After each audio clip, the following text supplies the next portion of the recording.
ఈరోజు వీడియో వచ్చేసి గోంగూర ఎండు చేపలండి. టేస్ట్ అయితే చాలా బాగుంటుంది. ఒకసారి ప్రాసెస్లో ట్రై చేయండి. అలాగే మనకి ఎక్కువ స్మెల్ కూడా అనిపించదండి. కొంతమందికి ఇష్టం ఉన్నా కూడా సో చేయడం రాక కూడా కొంతమంది తినరు. అలాగే కొంతమంది స్మెల్ వస్తుందని అయితే వదిలేస్తూ ఉంటారు. సో ఒకసారి ఈ విధంగా ట్రై చేయండి. ఎప్పుడూ తిన్న వాళ్ళు కూడా తింటారు. అలాగే ఇష్టపడే వాళ్ళు కూడా కొంచెం ఎక్కువ తింటారు. ఇక అలాగే గోంగూర అయితే ఎటువంటి మందులు యూజ్ చేయండి. సో మనకి తొందరగా కూడా ఉడుకుతుంది. ఇక నెక్స్ట్ వచ్చేసి నేను గోంగూర కట్ చేసిన తర్వాత 2-3 టైమ్స్ వాటర్లో వాష్ చేసి ఫ్యాన్ కింద అయితే ఒక 20 మినిట్స్ వరకు అయితే ఆరబెట్టేశానండి. ఇలా ఆరబెడితే ఏమవుతుందంటే మనకి గోంగూరతో చేసిన కర్రీ 2-3 డేస్ వరకు అయితే నిల్వ ఉంటుంది. ఇక నెక్స్ట్ వచ్చేసి ఆయిల్ అయితే యాడ్ చేస్తున్నాను. గోంగూర ఉంది కాబట్టి మనకి ఎక్కువ ఆయిలే పడుతుంది. నేను 6 టేబుల్స్ ఆయిల్ వరకు అయితే యాడ్ చేశానండి. ఇక నెక్స్ట్ వచ్చేసి ఎండు చేపలను అయితే నేను వేసేసాను. ఫస్ట్ నేను ఎండు చేపలను ఏం చేశానంటే కట్ చేసిన తర్వాత లైట్గా అయితే ఫ్రై చేశానండి. ఫ్రై చేసిన తర్వాత మళ్ళీ ఇలా ఆయిల్లో అయితే డీప్ ఫ్రై చేస్తున్నాను. టేస్ట్ అయితే చాలా బాగుంటుందండి. ఫస్ట్ ఆనియన్స్ వేస్తే ఏమవుతుందంటే మనకి ఆనియన్స్ తొందరగా ఫ్రై అయిపోతూ ఉంటాయి. ఇక అందుకనేసి అయితే ఎండు చేపలను అయితే యాడ్ చేశాను. ఇక నెక్స్ట్ వచ్చేసి మనం సిమ్లో పెట్టేసేయాలి గ్యాస్. మనకి ఎక్కువ టైం పడుతుంది ఎండు చేపలు డీప్ ఫ్రై అవ్వడం కోసము. సో ఈ గ్యాస్ సిమ్లో పెట్టేసి ఒకసారి అయితే మొత్తం అయితే కలిపేసేయండి. ఇక నెక్స్ట్ వచ్చేసి కొంచెం పసుపు, కొంచెం జీలకర్ర కూడా యాడ్ చేస్తున్నాను. ఇలా చేస్తే స్మెల్ అయితే ఎక్కువైతే ఉండదండి. మనకి ఎక్కువ నీచు స్మెల్ అనేది రాదు.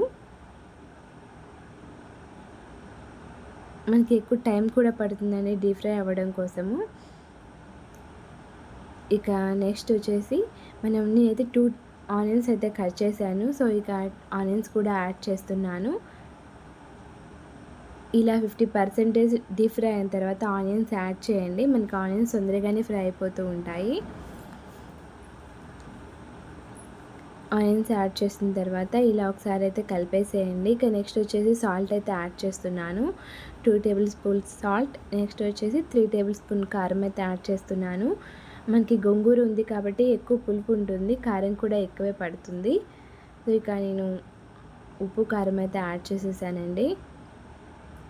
సో ఇలా డీప్ ఫ్రై అయితే టేస్ట్ అయితే చాలా బాగుంటుందండి. మనం గోంగూర యాడ్ చేస్తూ ఉంటాం కదా, సో పీస్ కూడా మెత్తగానే ఉంటుంది. ఇక నెక్స్ట్ వచ్చేసి గోంగూర అయితే యాడ్ చేస్తున్నాను. గోంగూర ఎండు చేపలు. ఇక నెక్స్ట్ వచ్చేసి టమాటా యాడ్ చేస్తారు, దోసకాయ కూడా యాడ్ చేస్తారు. దేని టేస్ట్ దానిదే, ఒక్కొక్క టేస్ట్ డిఫరెంట్గా ఉంటుంది.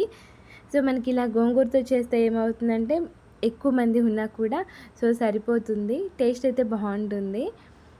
సో ఇలా మొత్తం అయితే ఒకసారి అయితే కలిపేస్తున్నాను. ఇది వచ్చేసి 1/2 కేజీ వరకు అయితే గోంగూర ఉంటుందండి. సో మొత్తం అయితే ఇలా కలిపేసి చూడండి గోంగూర ఎంత అయిందో.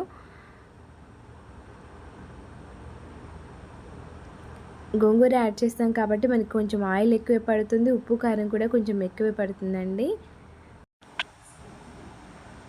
ఒక 5 మినిట్స్ వరకు అయితే వదిలేసేయండి గ్యాస్ సిమ్లో పెట్టేసి. సో గోంగూర అయితే ఇలా అయితే అయిపోయింది.